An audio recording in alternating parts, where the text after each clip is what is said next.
1500 tahun. Oh iya, iya. Itu hadisnya dhaif. Cuma mungkin ada benarnya, karena tidak semua hadis dhaif itu ditolak. Tapi untuk diyakini, kok saya sulit mempercayainya, karena hadisnya memang dhaif. Namun secara ilmu huruf, namanya ilmu hisabul jumal, yang penting siap-siap ketika ulama perbanyak baca surat Al-Kahfi, ya, terutama 10 ayat awal dan akhir. Kalau saya lebih cenderung kepada ayat terakhirnya, karena isinya tentang tidak syirik. Dajjal itu mengajak syirik. Maka ruh surat orang musuh maksiat apapun, Ustaz, kalau di dalamnya ada nur Muhammad, maka cahaya iman akan menangkap dia. Nah, nur iman ini terbagi 3.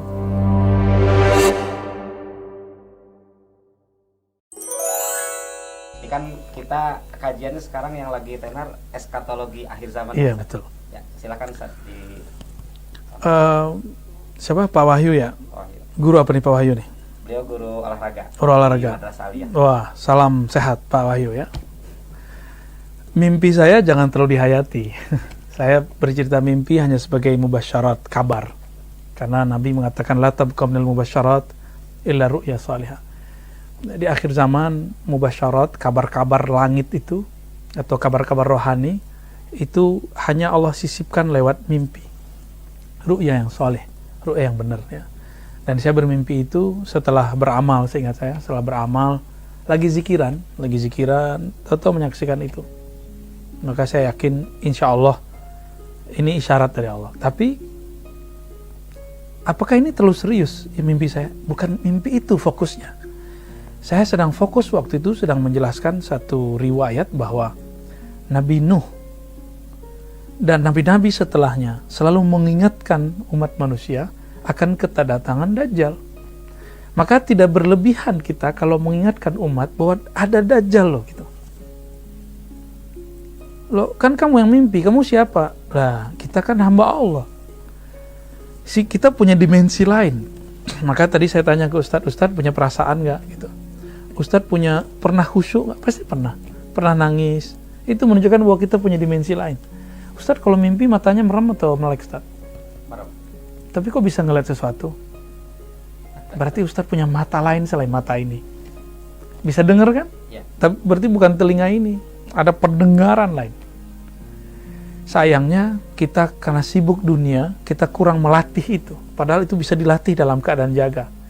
Ngobrollah dengan ahli neurologi, dengan ahli-ahli hipnosis, dengan orang-orang yang jago dalam masalah otak kiri, otak kanan. Itu mereka mengerti bahwa yang kita lihat sekarang itu cuma 10% yang dapat ditangkap oleh otak depan ini, reptilia atau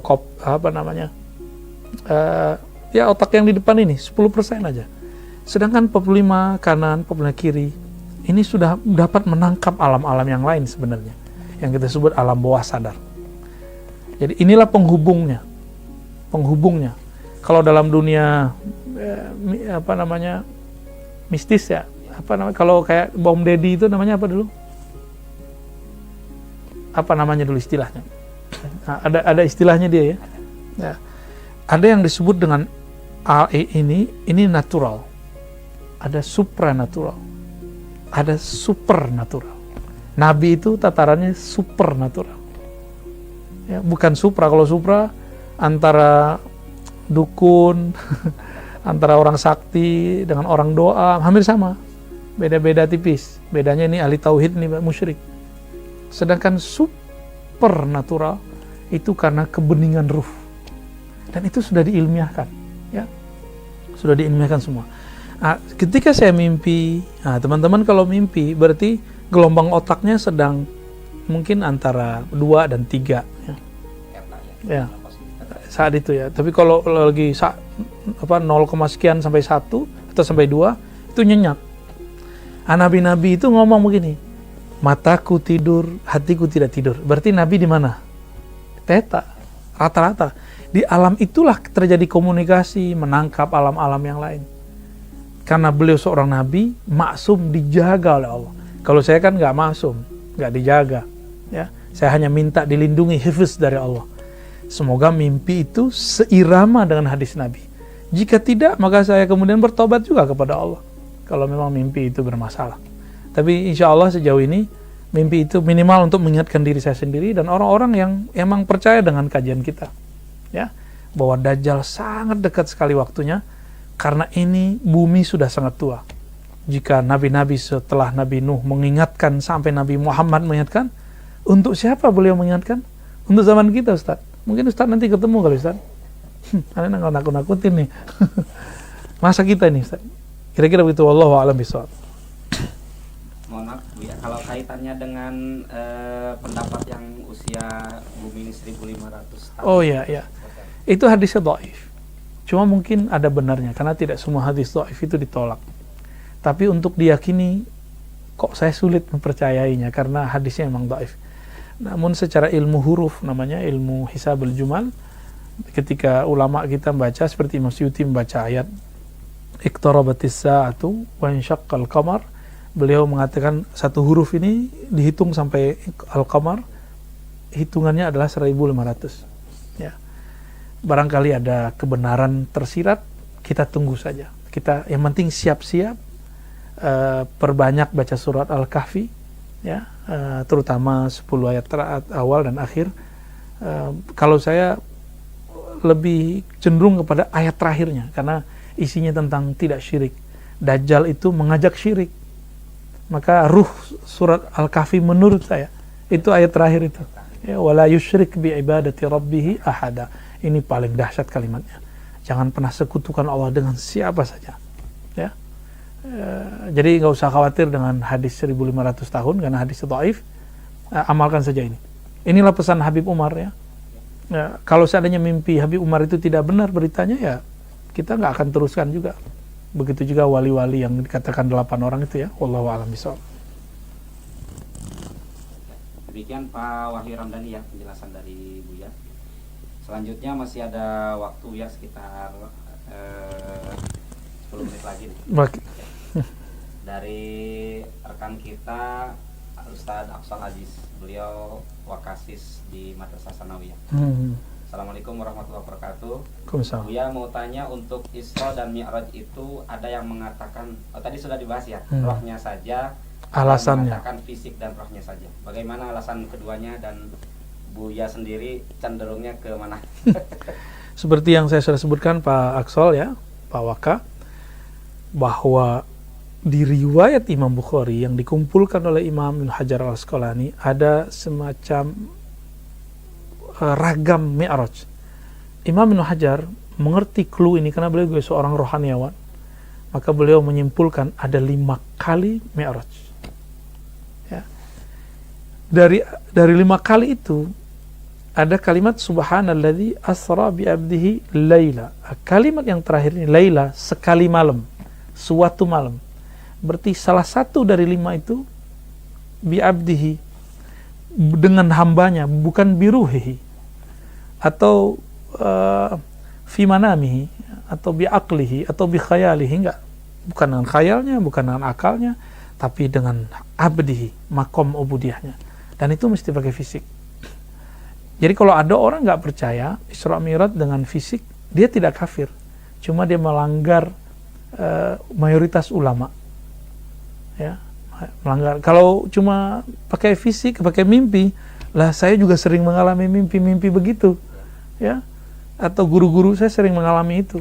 Terus nggak beda dong kita dengan Nabi. Harus ada perbedaan kita. Beliau sangat sempurna dibandingkan manusia yang lain. Beliau mengalami Mi'raj terakhir dengan tubuh dan jasadnya. Sesuai perkataan jumhur ulama dinukil oleh Maulana al-Imam Ibnu Hajar Al-Asqalani, ya, rahmatullah alaih. Ya. Kalau kaitannya dengan ini Bu ya, dengan di ayat berikutnya kan ada masih di surah Al-Isra ya, wa ma ja'alna ru'yallati arainaka illa fitnatan linnas. Sebagian kalangan ada yang menafsirkan makna ru'ya di situ adalah mimpi. Nah, bagaimana kaitannya dengan ayat pertama dari surah Al-Isra ini? Nah, ini gabungannya. Kalau asra bi abdihi, tubuh dan jasad. Sedangkan ru'ya itu ada 2. Tadi kita di depan sudah menyebutkan bahwa ru'ya, pandangan metafisik, itu bisa dialami saat orang sadar jika gelombang kerohaninya kuat. Ya. ada yang dialami oleh orang cuma dalam mimpinya. Jika gelombang rohaninya, energinya, frekuensinya tidak kuat. Jadi dia hanya bisa mengalami itu saat tidur. Ya. Kalau dia mengalami saat sadar, dia bisa pingsan. Ya. Bisa pingsan. Jadi itu penting Ustaz. Kalau yang bi'abdihi lailan itu linuriyahu min ayatina, untuk memperlihatkan ayat-ayat kami. Sedangkan yang di ayat barusan, tidaklah kami araina, ya, kami perlihatkan kepada kamu daripada ru'ya kecuali ujian. Jika digabung, apapun pengalaman rohani Nabi itu ujian. Maka nanti akan terjadi kembali, Nabi ketika turun, Abu Jahal, Abu Lahab, orang Mekah mengatakan Nabi ini orang Nabi palsu, pendongeng, orang gila, sama. Nanti kalau muncul wali-wali, ini wali-wali ini kan ngalami hal yang sama, ruhnya naik. Kalau dia cerita tentang hal itu akan dibilang gila. Ya. Gitu, ya. Wallahu a'lam bishawab. Terima kasih ya. Pak Aksal sudah cukup ya penjelasan dari Buya, luar biasa. Ini satu lagi Buya. Terakhir insyaallah. Ini dari Ustadz Firman Hamdani. Pertanyaan kedua dari beliau, apakah yang dimaksud dengan Nur Muhammad? Apa bedanya dengan Nur Iman? Apakah Muhammad itu sendiri nama seorang manusia atau jabatannya? Kadang-kadang di beberapa YouTube kan kita secara manusia itu ada nama fisik kita ya Bu ya, yang pernah saya dengar dari kajian dari Buya, ada nama rohani kita. Betul. Nah, bagaimana penjelasannya Bu ya? Setelah Allah meniupkan ruh pertamanya yang bernama Ahmad, ruh ini kemudian memancarkan cahaya. Ya, cahaya ini bernama Nur Muhammad. Nur Muhammad ini kemudian memancarkan lagi, jadi pecah cahayanya menjadi 124.000. Ya. Dari yang satu ini akan menjadi pecahan-pecahan lagi. Makanya jumlah Nabi 124.000, jumlah sahabat Nabi 124.000, sama persis. Kan sahabat-sahabat itu pewaris Nabi semua. Ya. Dari pecahan nur yang misalnya ambil 124.000, ambil satu. Ini kan mecah lagi. Coba cahaya. Cahaya ini kan menyebar sebenarnya. Cahaya itu menyebar. Dari sebaran cahayanya, masuklah, terekamlah di dalam diri kita. Maka kita ini menyimpan salah satu memori tentang Nur Muhammad atau cahaya Nur Muhammad. Kira-kira begitu. Jadi Ustadz ini senang ngaji begini karena di dalam dirinya ada nur itu. Ya, nur itu membuat kita bisa melihat mana yang benar, mana yang salah. Jadi Nur Muhammad itu bukan Nabi Muhammad bin Abdullah yang kita maksud, tapi ini lebih awal lagi. Sebelum Sayyidina Muhammad bin Abdullah. Namun induk dari nur ini belum mempunyai wadah. Itulah terakhir wadahnya Sayyidina Muhammad sallallahu alaihi wasallam. Maka beliau mengatakan ana sayyidu waladi Adam. Aku sayyidnya manusia, penghulu semua manusia. Kenapa? Karena nurku adalah sumber nurnya manusia. Jika Nabi Adam adalah kakek tubuh, aku adalah kakek cahaya. Kira-kira begitu. Jadi aku adalah sumber cahaya. Wallahu alam, ini pengistilahan aja. Dalilnya banyak, cuma nggak mungkin saya sebutkan satu persatu, dan saya yakin Ustadz Firman sudah pernah mendengar kajian ini ya. Guru bahasa Arab tadi ya? Guru bahasa Arab. Wallahu alam bisawab. Mohon maaf, satu lagi Bu ya, bedanya dengan Nur Iman itu. Nur Iman, Nur Iman itu adalah turunan dari Nur Muhammad. Karena di dalam diri kita ada cinta kepada Sang Muhammad. Muhammad ini mengajarkan iman. Orang musuh maksiat apapun, Ustaz, kalau di dalamnya ada Nur Muhammad, maka cahaya iman akan menangkap dia. Nah, Nur Iman ini terbagi tiga. Ada nur yang pokok, itu di dalam diri kita, namanya Nur Tasdik, percaya. Dan ini nggak boleh bertambah, nggak boleh kurang.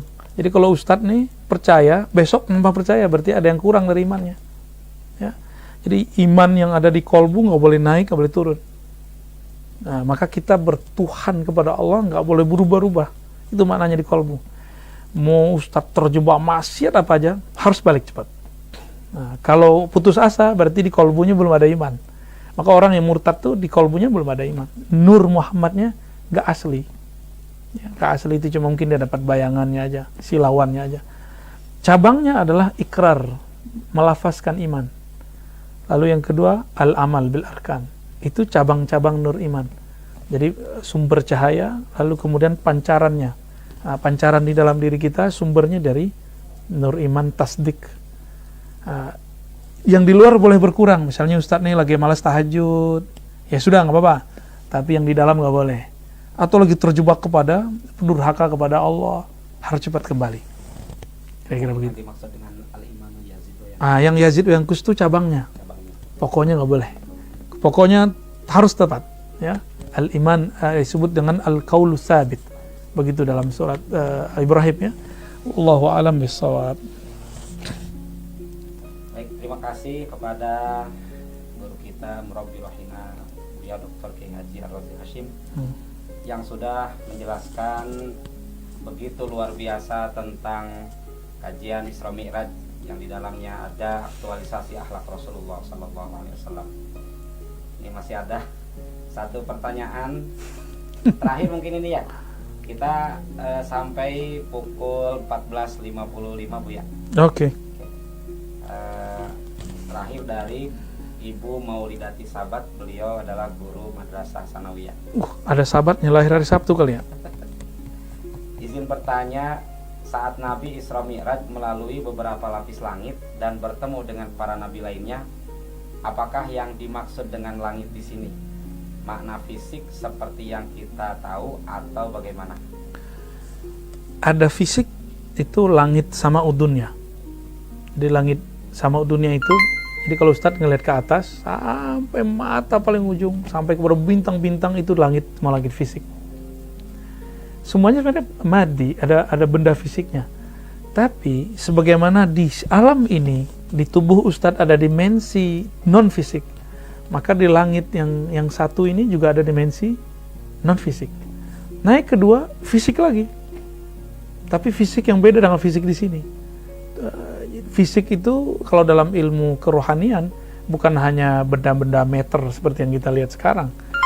Karena seperti yang saya katakan tadi, di langit kedua itu tubuh yang ada harus tubuh cahaya. Kan Nabi Isa itu kan karena waktu ibunya hamil memakan makanan surga yang sebenarnya itu cahaya. Makanya tubuh beliau sampai sekarang kuat di sana. Udah berapa tahun umurnya berarti? 2000 tahun ya? 2022 tahun umur Nabi Isa di sana. Nabi Idris sudah mati duluan, maka dia sudah dapat tubuh baru sebenarnya, energi baru. Nah, Nabi Muhammad lebih canggih lagi. Nabi Muhammad hampir setiap malam didatangi Nabi, Rasul, para malaikat yang mengabarkan bahwa Aminah, engkau mengandung seorang anak yang merupakan penghulu para nabi dan membawa energi. Maka tubuh beliau itu cahaya. Ketika Sayyidah Aminah lahir, itu yang terlihat cahaya. Aminah apakah halu? Tidak. Cahayanya dimensi apa? Dimensi alam rohani. Tapi dimensi alam rohani ini bisa ditangkap oleh orang-orang yang dia orang makhluk alam ini, tapi dia kelembutan hatinya bisa menangkap alam yang lain. Ya seperti Ustadz lah, ketemu orang, ada yang senyum biasa, ada yang nyengir, ada yang benci, ada yang jatuh cinta. Nah itu udah beda alam. Sama, naik ke sana juga begitu. Ada fisiknya, tapi juga ada dimensi rohaninya. Wallahu a'lam bishawab.